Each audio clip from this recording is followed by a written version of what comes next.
Hello viewers, আসসালামু আলাইকুম। আশা করি আপনারা সকলে ভালো আছেন। আজকে চলে আসলাম আপনাদের সামনে আরেকটা নতুন ভিডিও নিয়ে।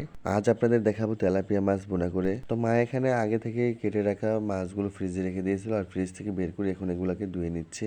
মাছগুলো ধোয়া হয়ে গেলে মা এখন পরিমাণ মতো মশলা দিয়ে দিচ্ছে। মশলা হিসেবে মা এখানে হলুদ গুঁড়া, মরিচ গুঁড়া, লবণ আর হজের গুঁড়া দিয়ে দিচ্ছে। মশলা দেওয়া হয়ে গেলে মা এখন মাছের মধ্যে মাখিয়ে নিচ্ছে।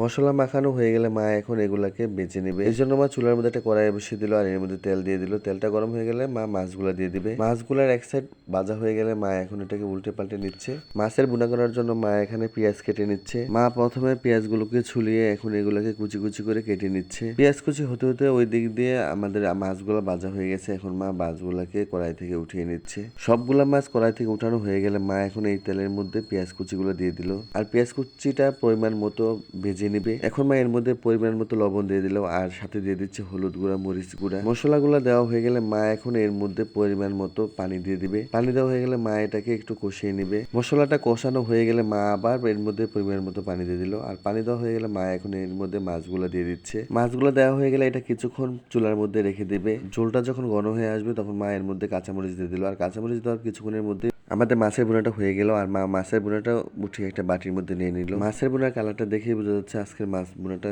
সেই মজা হবে। তো আমি এখন আমার খাওয়ার জন্য আমার প্লেটের মধ্যে নিয়ে নিলাম। আমি আজকে খাওয়ার জন্য তেলাপিয়া মাছের মাথাটা আমি নিয়ে নিয়েছি। তো মাছের মাথা দিয়ে এক লোকমা মুখে দিতে সত্যি অনেক মজা হয়েছে। আশা করি আমার ভিডিওটা আপনাদের কাছে ভালো লেগেছে, আর ভালো লাগলে অবশ্যই একটা লাইক, কমেন্ট এবং শেয়ার করবেন। তো আজ এই পর্যন্ত, দেখা হবে পরবর্তী কোনো ভিডিওতে। সবাই ভালো থাকবেন। আল্লাহ হাফেজ।